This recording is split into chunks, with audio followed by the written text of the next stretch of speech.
So here she blows. Nicknamed Tango, only because it's Tango red is the colour.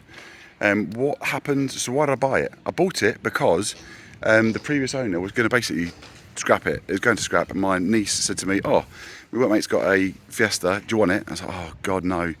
And you can see on the previous videos, I was like, yeah, fine. I'm not going to make any profit on it, but I don't want it to go to scrap. So here it is. One of the things that failed on was one of the tyres, not failed actually, I think it was an advisory. The tyre was obviously low, it said.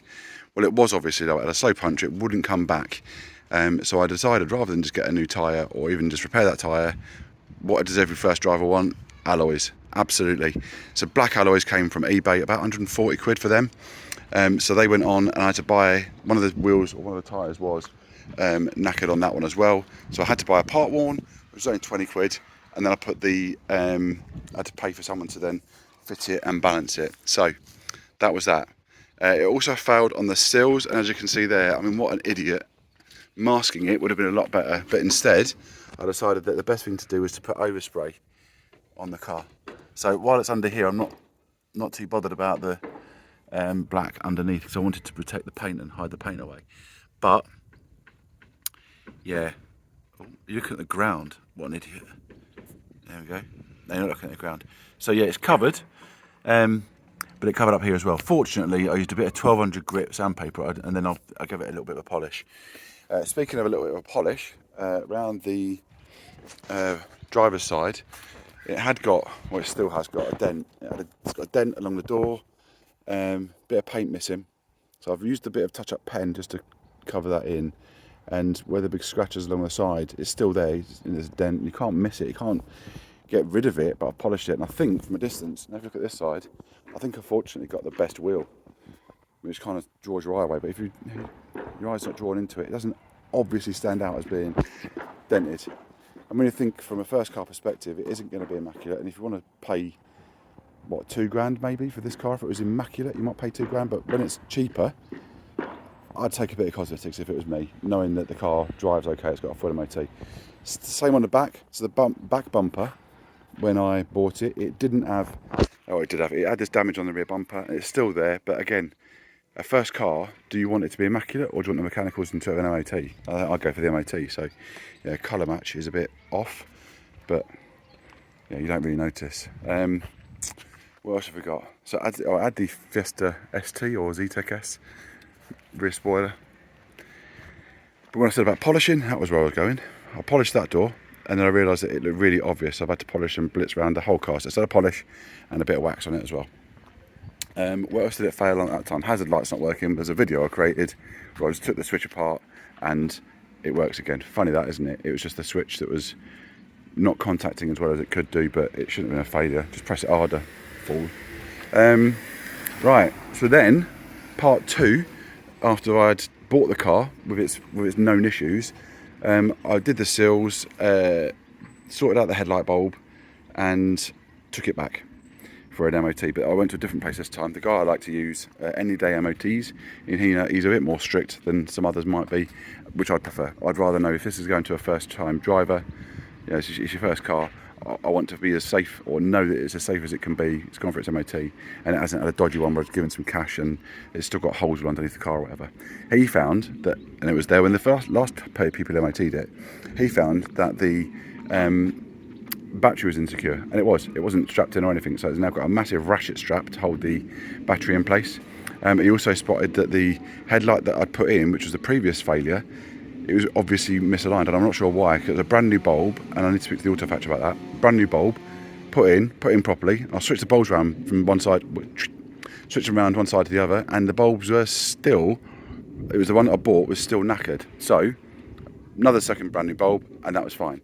What else did he find that was wrong with the car? Oh yeah, brakes imbalance. There's a whole video on that one there. So I was panicking.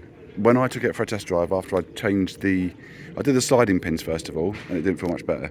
So I then did the brake rebuild kit, put a whole new set of sliders on, a whole new set of pistons, new seals, apart from one of the boots around the outside was the old one because I split the new one. But yeah, that video is different. So that was what I'd done to it. Then I took it for a test drive. It was still pulling to the left a little bit, so I panicked even more. So I went out and bought some new brake pads. I fitted the new brake pads. Doesn't take long to do those because I already had the brakes cut apart for God knows how many times. Took the brake pads, put them in, took it for a test drive, and it was still, I wasn't too sure. But he managed to, he was fortunate, he dropped it on the rollers and tested it for me and said they're fine. They're absolutely fine. I was like, what? So anyway, but went back in for them the 4mm MOT retest. Battery's obviously fine, headlight was obviously fine, brakes are fine, jobs are good. He still pointed out that there's a bit of corrosion on the springs on the front, which you kind of, you might expect it. There's underseal on the rear suspension components. Well, I'm fine with that. And there's obviously just general rust underneath. I think that was about it. I then replaced what else did I replace? Wishbones. I did the mirrors, so I put gloss black mirrors on to go with the wheels. I've got my sheet inside there, look. I'm still yet to do, you can see inside the car. It's done nearly 187,000 miles, but a bit of a shampoo, and it looks all right. But there's no wear on the bolsters, no rips, no damage. So as a general, first car, I think it's pretty decent. There's my sheet. I did break that switch, but it's a simple one. Unplug the old switch, plug the new switch in. It's about £9. That will do. Right. So what else have I done? Done all those. CV boot. That was easy. I say it's easy. You try getting them, and it's like trying to fit yeah. Anyway, tyres sorted, mirrors sorted, suspension arm. So on the previous MOT where it failed on the seals, they also mentioned that the ball joint was not good. So I decided to replace the entire wishbone on the driver's side. Battery decided to die, so it had been sat here for too long. It went completely flat and would not come back to life, so it's had a brand new battery as well, and that's it. So I don't know what you reckon. I reckon on an open market as it stands, it's rough about £1,200. Yeah, there are blemishes, but I think it looks tidy. From a first car perspective, I think it looks right. There are marks and scrapes. It's got some good mileage on it. It drives all right. It's got a full year's MOT, 3-door, good spoiler, good wheels. It's got to be worth £1,200, right? I'm debating changing the rear bumper. So I'm going to market it, advertise it as it is. I think if it was me and I was keeping it for my car, I'd change the rear bumper. I'd do a cam belt service and a water pump, and I'd probably do an oil service. If that was me keeping it for me. So we'll see. Yeah. So that's that one done. Next up on the channel, oh dear, I sound like I'm trying to be an actual proper YouTuber, will be Punto. So the Punto needs to go as well. My nephew's decided after 12 months of this car sitting here that maybe having a driving licence isn't for him, so that's got to go.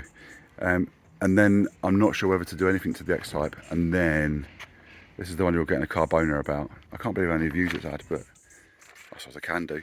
There's the XFR. The XFR will be getting some love at some point. The first job I think I'm going to tackle is that when it's locked now, I won't do it because it's dead annoying. If I go and open the doors on the driver's side, both of them, it opens, so they're not locking properly. I'm hoping it's either something inside the door needs a bit of a lube, or it's new handles. I bought new handles anyway because they weren't that expensive, about £12. So that's the first job to tackle on this. And then some people have asked or said some comments about how we might get that radar on the front working. I really want to get that done because it flashes as an alert. It's not an MOT failure, but it needs that doing because it's really annoying when you get in and it comes on each time. Other than that, can't find a problem. Right, the Fiesta. Who wants it then?